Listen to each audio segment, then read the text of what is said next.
The grand ballroom of the Beverly Hills Hotel sparkled under the warm glow of crystal chandeliers. It was the night of the annual Arts for All charity gala, an event that brought together the biggest names from Hollywood, sports, and the arts world. The who's who of Los Angeles society mingled, their laughter and conversations creating a pleasant buzz throughout the room. Among the guests was Ronda Rousey, the former UFC champion, who had successfully transitioned into an acting career after dominating the world of mixed martial arts. She hadn't planned on attending the gala that evening. In fact, she'd almost backed out at the last minute, preferring the comfort of her home and a good book over the flashbulbs and small talk that these events demanded. But her agent had insisted. "It's for a good cause, Ronda. Arts education for kids who wouldn't otherwise have the chance." That had done it. Ronda had a soft spot for educational causes, especially those that helped kids find their passion. So here she was, dressed in a simple but elegant navy blue gown, her blonde hair swept up in a loose updo, nursing a glass of sparkling water at a table near the back of the room. "Is this seat taken?" asked a voice with a slight European accent. Ronda looked up to see a tall, slender man gesturing to the empty chair beside her. She recognized him immediately. Anton Volkov, the Russian piano virtuoso whose concerts sold out within minutes of tickets going on sale. His performances had earned him countless awards and a reputation as one of the most brilliant pianists of his generation. "All yours," Ronda replied with a polite smile. She hadn't expected to be seated with any of the headliners for the evening. The event organizers usually placed celebrities with wealthy donors, hoping their proximity might encourage bigger contributions. Anton settled into the chair, adjusting the cuffs of his perfectly tailored suit. "You're Ronda Rousey," he stated rather than asked. "I watched your last championship fight." "Impressive technique." Ronda raised an eyebrow, surprised. "Didn't take you for an MMA fan." "I contain multitudes," he said with a hint of a smile. "Though I confess I appreciate the artistry in fighting more than the violence. The discipline, the years of training, the perfect execution of a move. It's not so different from mastering a difficult piano piece." "Huh," Ronda said, considering his words. "Never thought of it that way." Over the next hour, as they were joined by other guests at their table, a Hollywood director, a tech billionaire and his wife, and a retired NBA player now running a youth foundation, Ronda found herself engaged in surprisingly enjoyable conversation. The initial awkwardness of the gala setting had faded, and she felt herself relaxing. The dinner service began, and conversations around the room turned to the usual topics: upcoming films, political fundraisers, the latest exhibition at the Getty. At their table, however, the discussion took an unexpected turn when the tech billionaire's wife mentioned she had played violin as a child. "Did any of you play instruments growing up?" she asked the table. The NBA player confessed to a brief stint with the saxophone that had ended when his basketball coach demanded he choose between the two. The director had been in a garage band in high school. The tech billionaire admitted he was completely tone deaf, a fact my wife reminds me of whenever I sing in the shower. When it came to Ronda's turn, she simply shrugged. "Sports were my thing. No time for much else." Anton, who had been listening quietly, tilted his head slightly. "I've always believed that certain talents are mutually exclusive," he said.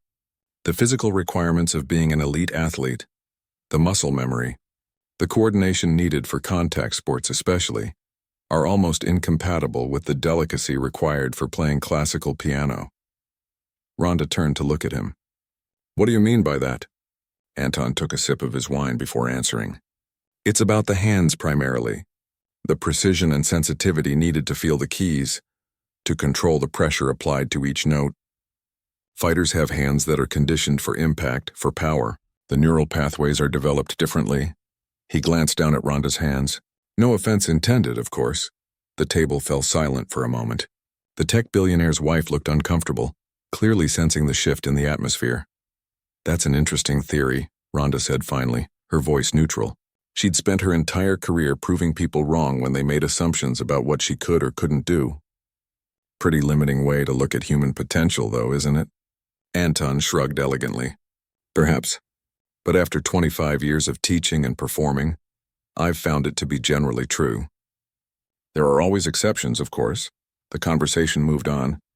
But something about Anton's comment had stuck with Ronda. It reminded her of all the times people had told her what was and wasn't possible for her. It was the same dismissive attitude she'd faced when she first entered MMA. That women couldn't be successful fighters, couldn't draw crowds, couldn't headline events. After dinner, the program began. The charity's director gave a moving speech about the impact of arts education on underserved communities, followed by a short documentary showing children discovering music, dance, and visual arts for the first time. Ronda found herself genuinely touched by the footage of a young girl from South Central LA, experiencing the joy of playing a piano for the first time. Her face lighting up with wonder as she pressed the keys and heard the sounds she was creating. Then came the entertainment portion of the evening. A children's choir performed, followed by a contemporary dance troupe. Finally, the MC announced the highlight of the evening, a special performance by the incomparable Anton Volkov. The audience applauded enthusiastically as Anton made his way to the grand piano at the center of the stage. He bowed slightly before taking his seat, pausing for a moment of complete silence before his hands touched the keys. What followed was nothing short of magical. Even Ronda, who had limited knowledge of classical music, could appreciate the extraordinary skill on display. Anton's hands seemed to float above the keyboard, moving with both power and incredible delicacy. The music filled the room, commanding everyone's attention. It was Chopin, Ronda would later learn, a piece called Ballade No. 1 in G minor. As the final notes faded away, the room erupted in thunderous applause. Anton stood and bowed deeply, his expression serious but satisfied. As the applause continued, he raised his hands to quiet the crowd. "Thank you all for your generosity tonight," he said, his voice carrying throughout the ballroom. "The work that Arts for All does is vital.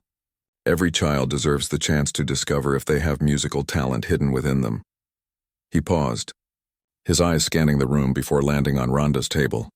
"Earlier this evening, I was having a fascinating conversation about the relationship between different types of talents, specifically, whether someone trained in one physical discipline could excel in another.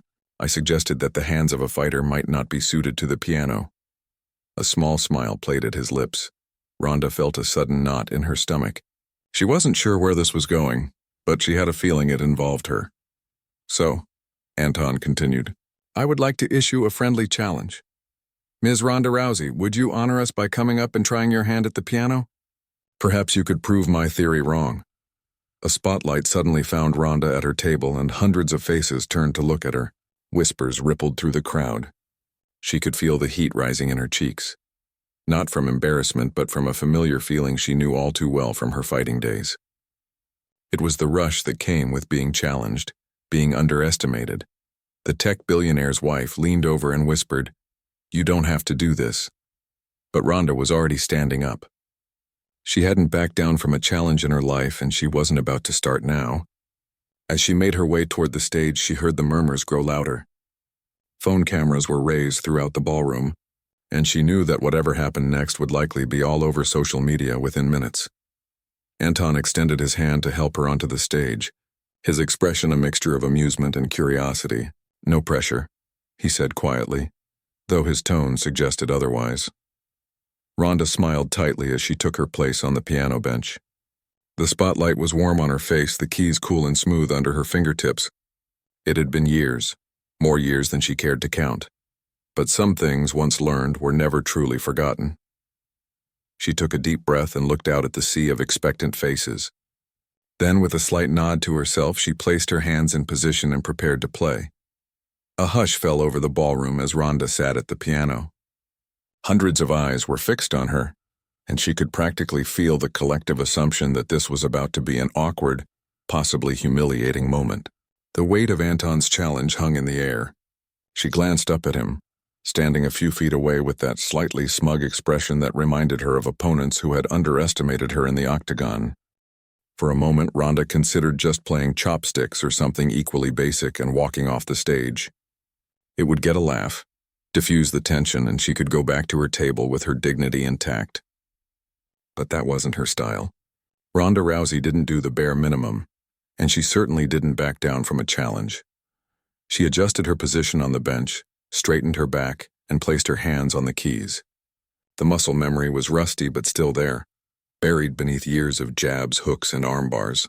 Her fingers found their positions naturally, as if greeting old friends. Ronda took a deep breath and began to play. The opening notes of Beethoven's Moonlight Sonata drifted through the ballroom. Slow, deliberate, haunting. It wasn't a technically challenging piece compared to what Anton had just performed, but it had depth and emotion that even a novice listener could appreciate. She saw Anton's eyebrows rise slightly. Whatever he had been expecting, it wasn't this. As she continued playing, Ronda's initial stiffness began to melt away. Her hands remembered more than she thought they would. The hours spent practicing as a child, the lessons she'd taken at her mother's insistence before judo had taken over her life. It all came flooding back. Her fingers moved with increasing confidence across the keys.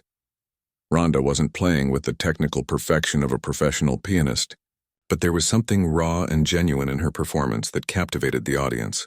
A few stumbles here and there only made it more real, more human. She felt herself getting lost in the music, the same way she used to lose herself in the flow of a fight.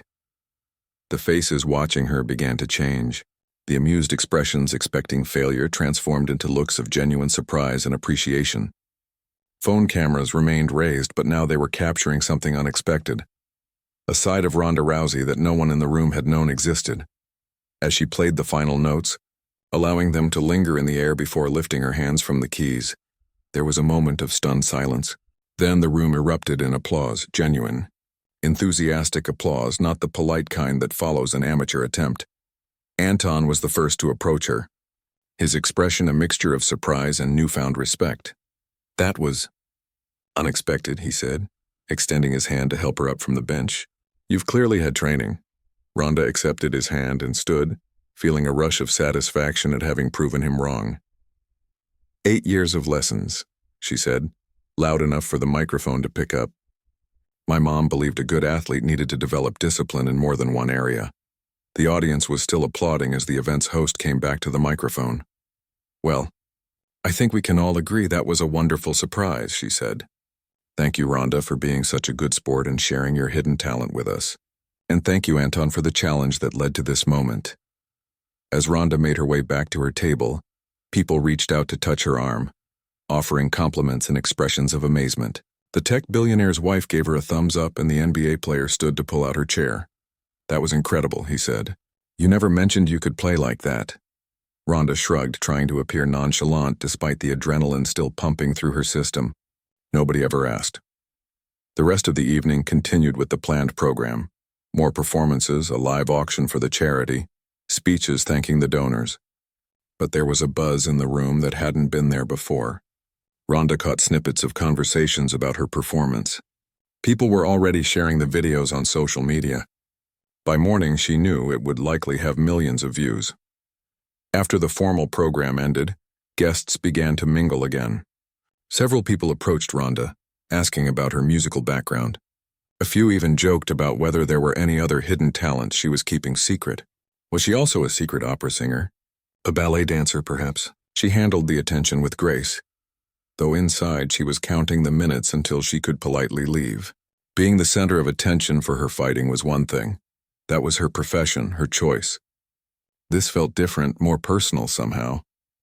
As she was speaking with an older couple who were major donors to the charity, she noticed Anton making his way toward her through the crowd. She excused herself from the conversation and turned to face him. "I owe you an apology," he said without preamble. "I made assumptions based on stereotypes and I was wrong to do so." Ronda was caught off guard by his directness. "Apology accepted," she said after a moment. "Though I have to admit, proving you wrong was pretty satisfying." Anton laughed, a genuine sound that softened his features. "I imagine you've had quite a bit of practice at that, proving people wrong." "It's practically a hobby at this point," she agreed. "How long has it been since you played regularly?" he asked, his tone now one of professional curiosity. 15 years, give or take. I stopped taking lessons when I started training for the Olympics. There were only so many hours in a day." Anton shook his head, looking impressed. "To maintain that level of skill after so many years? That's remarkable. Many of my students would struggle to play that well after just a few months away from the piano." "I'm sure I've forgotten more than I remember," Ronda said. "That piece was one of my favorites." I must have played it 1,000 times. You should play more often, Anton said. You have a natural musicality that can't be taught. It would be a shame to let it go to waste. Before Ronda could respond, they were interrupted by the event organizer, a harried-looking woman with a clipboard and a determined expression. Mr. Volkov, Ms. Rousey, I can't thank you enough for that wonderful moment earlier. The video is already trending on social media, and our donation page has seen a surge of activity. People are sharing it with hashtags like #SawHiddenTalents and #SawNeverJudgeAFighter. She beamed at them. Would you both be willing to take a few photos together for our press release? The next 20 minutes were a blur of posed photos, impromptu interviews with entertainment reporters who had been covering the event, and more congratulations from guests. Through it all, Ronda maintained her composure, though she was starting to feel the familiar claustrophobia that came with being the center of too much attention. Finally, as the crowd began to thin and she was able to make her excuses, Ronda headed for the exit. She was almost to the door when she heard Anton call her name. She turned to see him jogging to catch up with her, a business card in his hand. Here, he said, offering it to her. I'm giving a masterclass at the conservatory next month. It's usually just for students and faculty, but I'd like to invite you as my guest. Perhaps afterward we could discuss a potential collaboration. Collaboration? Ronda repeated, confused. What kind of collaboration could a pianist and an ex-fighter possibly have? Anton's eyes lit up with excitement. That's exactly what makes it interesting. I've been thinking about a project combining different forms of physical discipline, martial arts, ballet, piano, exploring the connections between seemingly disparate physical arts. Your performance tonight was a perfect example of what I'm trying to demonstrate. Ronda hesitated.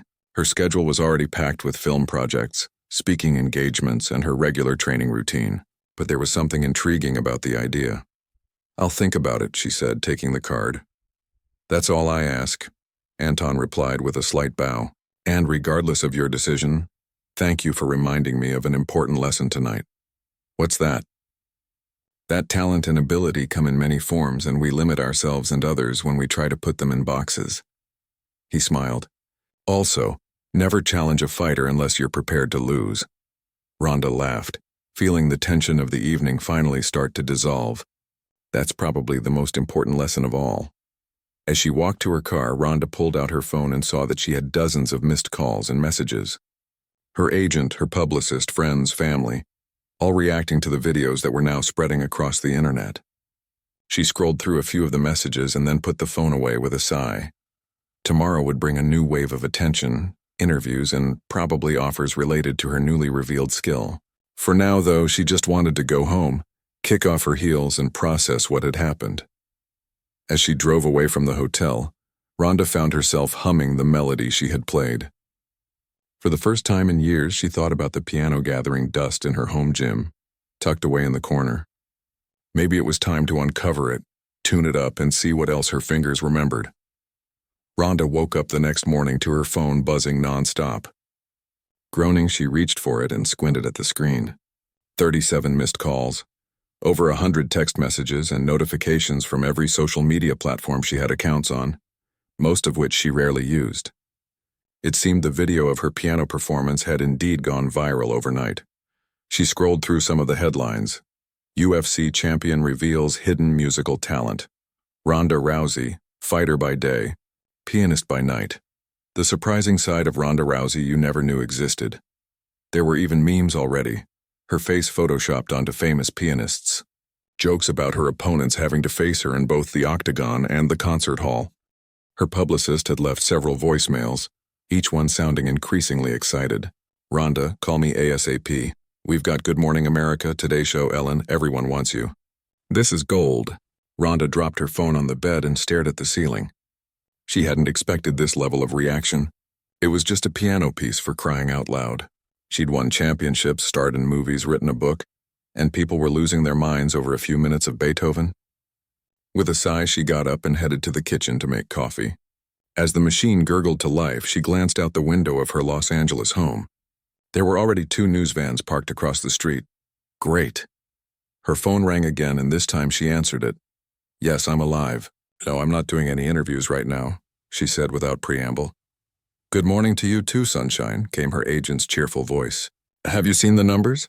Your video hit 5 million views in less than 8 hours. That's faster than your last fight promo. That's weird, Rhonda said, pouring her coffee.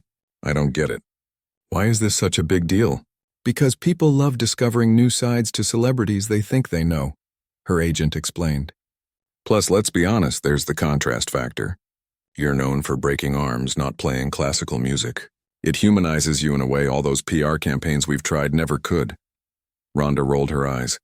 So glad my Beethoven is doing wonders for my image. Speaking of which, we've got offers. Lots of offers. Talk shows, magazine covers, commercial opportunities. Oh, and 3 piano companies have already reached out about endorsement deals. Piano endorsements? You can't be serious. As a heart attack. And here's the kicker. The Arts for All charity? Their donations have quadrupled since last night. They want you to be their new celebrity ambassador. That gave Rhonda pause. If her impromptu performance was actually helping kids get access to music education, maybe this whole circus wasn't completely ridiculous. Tell them I'll think about it, she said. But no interviews today. I need to wrap my head around this. After hanging up, Rhonda wandered through her house, coffee in hand. She found herself in her home gym, where exercise equipment dominated most of the space. In the far corner, partially covered with a sheet, sat the baby grand piano her grandmother had left her years ago. She'd kept it mostly out of sentiment, occasionally running her fingers over the keys when no one was around but never seriously playing it. She pulled off the sheet, sending dust motes dancing in the morning light. The piano needed tuning and probably a good cleaning, but it was still a beautiful instrument. Rhonda sat down on the bench and lifted the cover, revealing the familiar black and white keys. Almost without thinking, she began to play the same piece from the night before. Her fingers were stiff at first, but soon found their rhythm. When she finished, she realized she was smiling. The doorbell rang, startling her. Probably reporters, she thought with annoyance. But when she checked the security camera, she was surprised to see Anton Volkov standing on her doorstep, looking slightly uncomfortable. Curious, she opened the door. This is unexpected, she said. Anton held up a paper bag. I brought breakfast. And an apology. And a proposition. Not necessarily in that order. Despite herself, Rhonda was amused. You tracked down my address just to bring me breakfast? Your agent gave it to me, actually. After I convinced him I wasn't a stalker, just a fellow artist with a business proposal. He glanced at the news vans across the street. May I come in?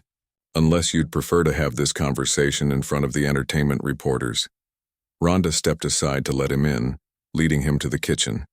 Anton placed the bag on the counter and began unpacking croissants and fruit. So, Rhonda said, crossing her arms, you apologized last night. What's the proposition? Anton poured himself a cup of coffee from her pot before answering. The video of our moment is everywhere this morning. My phone hasn't stopped ringing either. Several of my usual performance venues have called with an interesting idea. He took a sip of coffee. They want us to perform together. Rhonda stared at him. Perform together, she repeated flatly. Like on a stage? In front of people who actually know music? Exactly like that. A series of charity concerts to benefit Arts for All. The unlikely duo, the concert pianist and the UFC champion. We could tell our story, play some pieces together, talk about breaking stereotypes and the importance of arts education. That's... Rhonda shook her head. That's crazy. I'm not a performer. I played one piece and not even that well. You played it with heart, Anton corrected. And that's something many technically proficient pianists lack. Technique can be improved with practice, Hart. That's much harder to teach. Rhonda picked up a croissant but didn't eat it, turning it over in her hands. Why would you want to do this? Your reputation is on the line. I'd just bring you down. On the contrary, Anton said, leaning against her counter. Last night reminded me of something important. When I first started playing piano, it wasn't about perfection or reputation. It was about the joy of creating something beautiful, of moving people. Somewhere along the way, I lost sight of that. He looked at her intently. Your performance had flaws, yes. But it moved people in a way my technically perfect playing didn't. There's a lesson there that I need to relearn. Rhonda was skeptical. So I'm what, your musical redemption arc? Anton laughed. Perhaps we're each other's. You get to show the world another side of yourself beyond fighting. I get to remember why I fell in love with music in the first place. And the charity gets funding, Rhonda added, thinking it through. Exactly. Everyone wins. Rhonda took a bite of her croissant, considering the offer. Let's say I'm interested. What would this actually look like? I'm not about to learn Chopin's greatest hits in a few weeks. We'd start small. Maybe you play the piece you already know and I join in for a duet version. We could talk about our experiences, the assumptions we made about each other. Then we'd have a few months to prepare a slightly more ambitious program. Nothing too complex. It was tempting, in a terrifying sort of way. Rhonda had never backed down from a challenge. But performing music in front of an audience of classical music lovers was different from anything she'd ever done. Fighting, acting, public speaking, in all those areas she felt confident in her abilities. This would mean making herself vulnerable in a completely new way. I'd need time to practice, she said finally. And a teacher. Anton's face lit up. I'd be honored to teach you. And we'd have all the time you need. We only announce the concerts when you feel ready. And if I never feel ready, then we walk away, no harm done. But somehow, he said with a knowing smile, I don't think that will be the case. You don't strike me as someone who gives up easily. Rhonda found herself returning his smile. You've got me there. Her phone buzzed with another call. She glanced at it, Ellen's producers again, and ignored it. I have a condition, she said to Anton. Name it. We practice here, at my place. No studios, no music schools, no audiences until I say so. Just you, me, and my grandmother's piano that desperately needs tuning. Anton nodded. Agreed. When do we start? Rhonda looked at the time. It was barely 9 a.m., and already this day had taken a turn she never could have predicted. But there was something exciting about the uncertainty, about stepping into unfamiliar territory. It reminded her of her early fighting days when everything was new and challenging and a little bit scary. How about now? She said. I've got a piano in the gym. Anton raised an eyebrow. A piano? In your gym? I'm full of surprises, remember?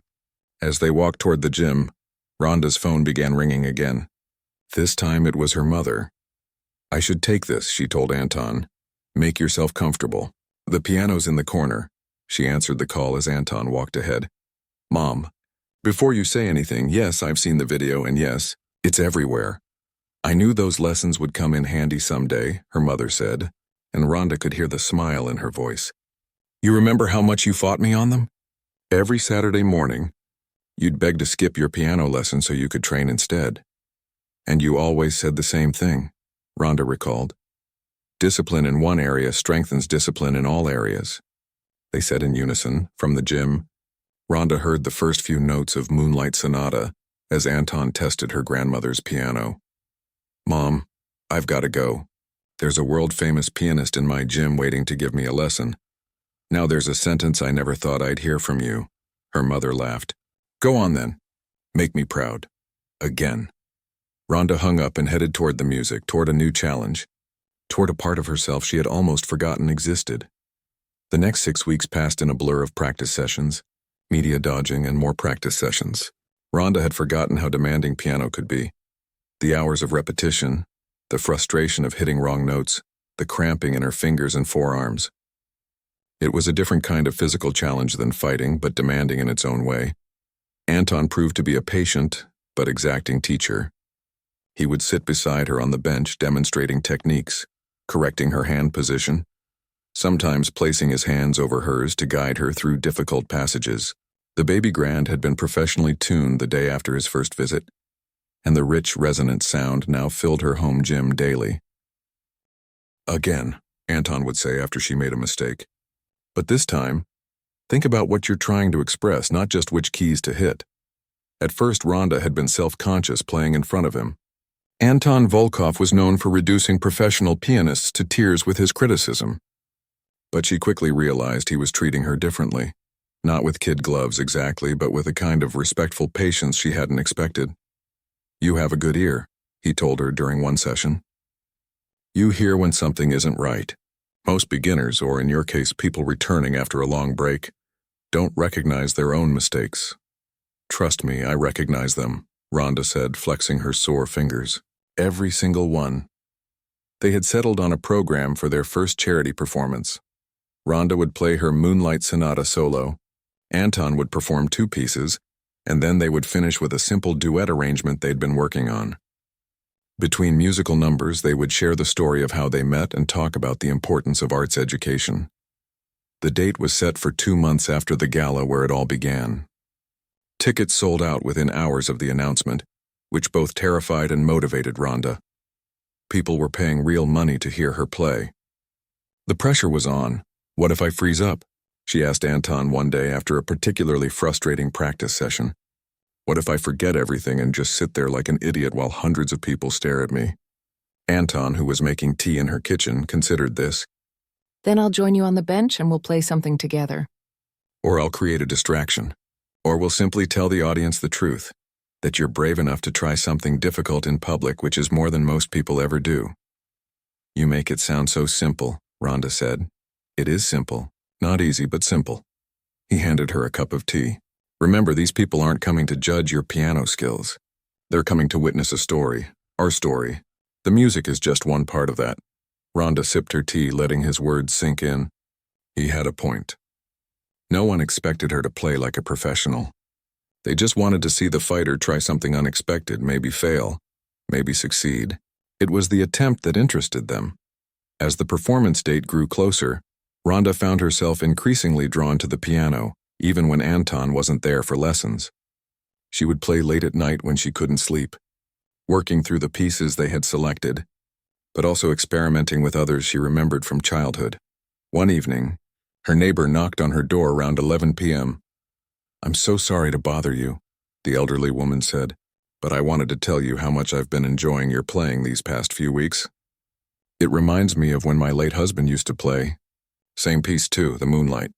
It's been a comfort to hear it again." Ronda was touched and a little embarrassed. "I hope it's not keeping you up." "Oh goodness, no. At my age, sleep is hard to come by anyway. Music makes the night less lonely." She patted Ronda's arm. "You keep playing, dear. You're getting better every day." The encounter left Ronda thoughtful. She'd been so focused on the upcoming performance, on not embarrassing herself, that she'd forgotten the real purpose of music. To connect, to comfort, to express what words couldn't. The night before the charity concert, Ronda couldn't sleep at all. She tossed and turned, her mind replaying every mistake she'd made in practice, imagining new ones she might make tomorrow. Around 2 a.m., she gave up and went to the piano. Instead of running through the program, she just played whatever came to mind, letting her fingers find their own path across the keys. Some pieces were from her childhood lessons. Some were just melodies she'd picked up over the years. It wasn't perfect, but it felt good. Freeing. She was so absorbed that she didn't notice the sun coming up. When her phone rang, she was startled to see it was already 7 a.m. It was Anton. "Did I wake you?" he asked when she answered. "No, I've been up. Playing, actually. Nervous?" "Terrified," she admitted. "Good, that means you care." There was a pause. "I'm at the venue. They're setting up the pianos. Would you like to come down early, get a feel for the space, try out the instrument you'll be playing tonight?" Ronda hesitated. Their plan had been to meet in the afternoon for a final rehearsal. "Yes," she said finally. "I think that would help." An hour later, she walked into the empty concert hall. It was smaller than she'd imagined, with perhaps 300 seats arranged in a semicircle around the stage. Anton was sitting at one of 2 grand pianos, making notes on some sheet music. "There you are," he said, looking up with a smile. "Come, try this out. It's a Steinway. Beautiful action, very responsive." Ronda set down her bag and joined him on stage. The piano was indeed beautiful, its black surface gleaming under the stage lights. "It looks expensive," she said nervously. "What if I break it?" Anton laughed. "You won't break it. These instruments are built to withstand far worse than anything you could do to them. Sit, play something. Anything." Ronda sat at the bench, adjusted its height, and began to play the opening of her solo piece. The sound was richer, more resonant than her piano at home. The keys felt different too, more sensitive, responding to the lightest touch. "Too loud?" she asked, suddenly self-conscious in the empty hall. "Not at all. In fact," Anton stood and walked to the back of the theater. "Project more. Imagine you're trying to reach someone in the very last row." Ronda nodded and began again, pressing the keys with more confidence. The notes filled the space, bouncing off the walls surrounding her. It felt different than playing in her gym, bigger, more important somehow. "Better," Anton called. He jogged back to the stage. Now let's talk about tonight. I've been thinking about the order of the program. They spent the next 2 hours going through their pieces, adjusting to the acoustics of the hall, making small changes to their duet. By the time they took a break for lunch, Ronda was feeling more confident. Not completely ready, but less terrified. "There's something I've been wondering," she said as they ate sandwiches in the empty green room backstage. "Why did you really suggest this collaboration?" "Be honest," Anton considered the question. "Initially, because I saw an opportunity. The video was going viral, people were talking, and I thought it would make for an interesting story. The pianist and the fighter." He set down his sandwich. "But then I heard you play, really play, when you didn't think anyone who mattered was listening. And I saw something in your relationship with music that reminded me of myself when I was younger. Before competitions and critics and all the pressure, you play with joy even when it's imperfect. I've lost that somewhere along the way. So I'm your musical therapy?" Ronda asked, but there was no edge to her question. "In a way, perhaps. And I hope I'm yours." He smiled. "Plus the charity benefits. Everyone wins." After lunch, they returned to the stage for one final run-through. The staff was starting to arrive. Sound technicians, ushers, the event coordinator from Arts for All. Ronda could feel the energy in the building shifting as the empty seats waited to be filled. "I think we're as ready as we'll ever be," Anton said after they finished their duet. Ronda nodded, closing the piano lid gently.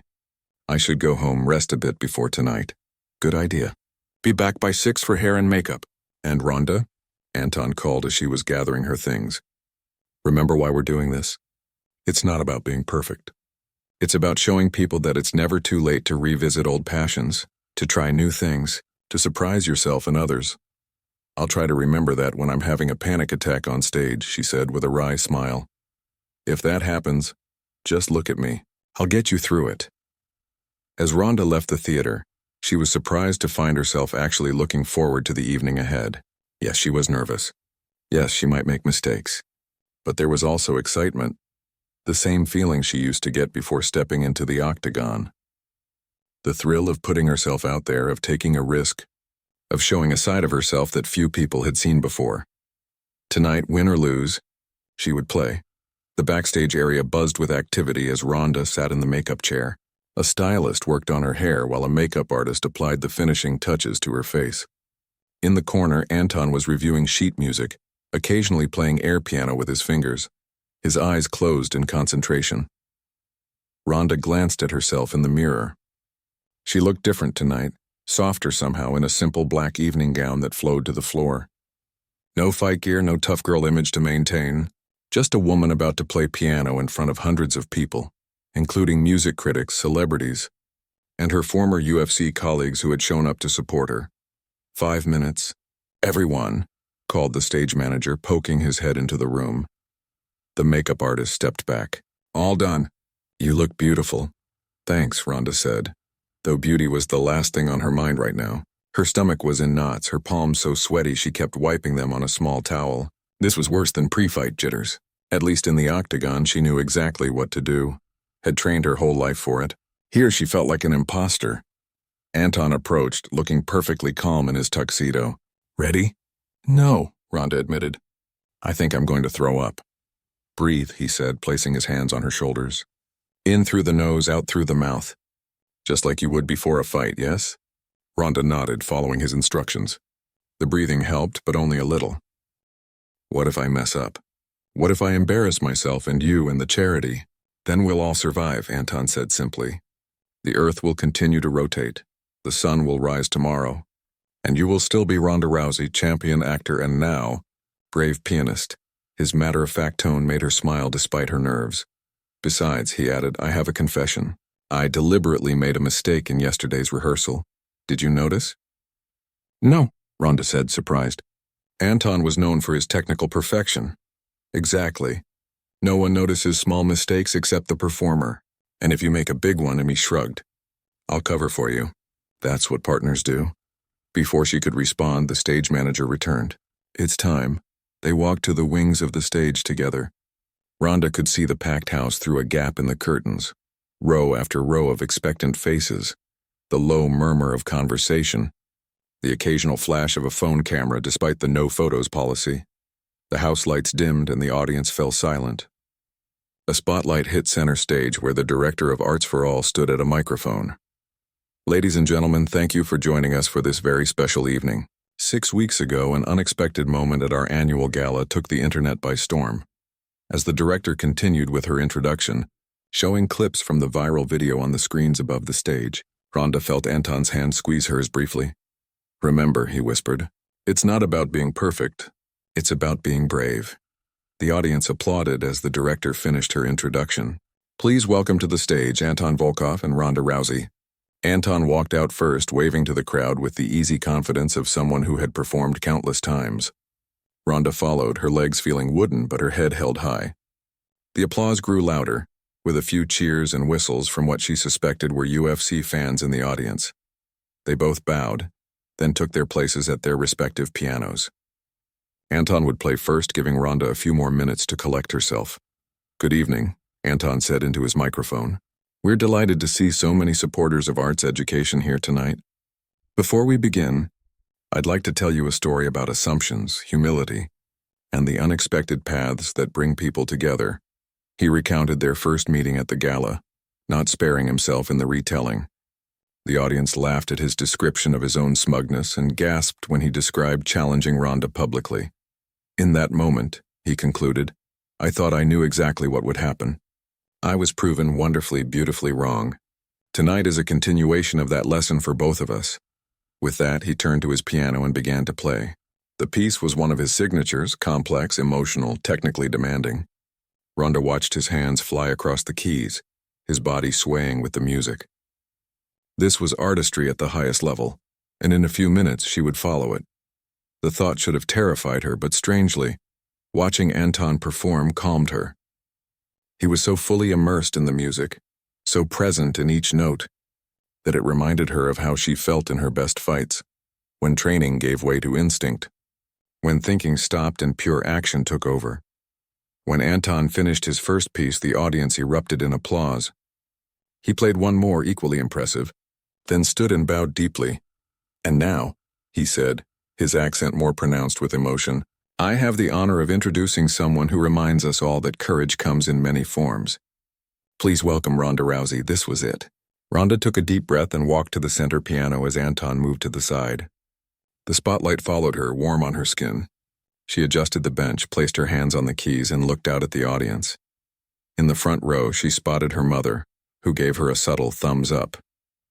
A few rows back was her elderly neighbor, smiling encouragingly, and scattered throughout were familiar faces from the fighting world: coaches, former opponents, training partners. All there to support her in this completely different arena. Ronda turned back to the piano. The hall was so quiet she could hear the soft hum of the stage lights. She closed her eyes for a moment, centering herself just as she would before a fight. Then she began to play. The first notes of Moonlight Sonata filled the space, tentative at first, then with growing confidence. She had played this piece hundreds of times over the past weeks, but never like this, never with such focus, such presence. Each note felt deliberate, meaningful. There were no mistakes, no hesitations. Her fingers found each key exactly when they needed to, with exactly the right pressure. The music flowed through her like something alive, connecting her to the instrument, to the audience, to something larger than herself. When the final notes faded away, there was a moment of complete silence, that magical pause between performance and reaction that every performer knows. Then the applause began, building to a standing ovation that took Ronda by surprise. She stood slightly dazed and bowed as Anton had taught her. He joined her at center stage, beaming with what looked like genuine pride. "Brava," he said quietly before turning to the audience. "And now for our final piece of the evening. We will play together, a symbol of what can happen when we put aside preconceptions and find common ground." They sat side by side at the larger piano. The duet they had prepared was an arrangement that showcased both Anton's technical skill and Ronda's more straightforward style. As they played, their hands occasionally crossed, never colliding, each giving the other space when needed, supporting when required. It was, Ronda realized, a perfect metaphor for what had developed between them, a partnership based on mutual respect and shared purpose. When the duet ended, the audience rose to their feet again. Ronda and Anton stood, hands clasped as they took their bows. Flowers were brought to the stage. The director of Arts for All returned to announce that the evening had raised over $500,000 for music programs in underserved schools. Backstage, Ronda was surrounded by well-wishers, family, friends, even a few music critics who seemed genuinely impressed by her performance. "You were amazing," her mother said, hugging her tightly. "I knew you could do it."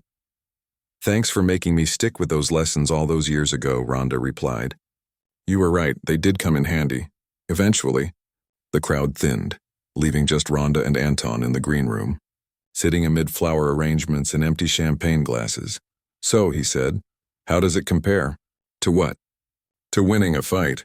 To standing in the octagon victorious." Ronda considered the question. "It's different," she said finally. "In fighting, there's an opponent. You win, they lose.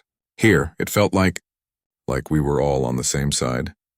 The music, you, me, the audience, all working together to create something meaningful." Anton nodded thoughtfully. "That's a beautiful way to put it. Will it always feel like this?" Ronda asked. "If we do more performances?" "No," he said honestly. "Some will feel better, some worse. Some audiences will be tougher, some pieces more challenging. But that connection you felt tonight? That's what every musician chases every time they perform. That's why we do this." Ronda smiled, feeling a deep contentment she hadn't experienced in a long time. "Then I think I'd like to keep chasing it." "Good," Anton said, raising his water glass in a toast. "To new beginnings, unexpected friendships, and the music yet to come." Ronda clinked her glass against his. "And to being proven wonderfully, beautifully wrong." Outside the theater, fans and photographers waited to catch a glimpse of the unlikely duo. Tomorrow there would be reviews, more social media buzz, questions about what came next. But for now, in this quiet moment, Ronda simply savored the feeling of having faced a different kind of challenge and discovering that the fighter could be an artist too.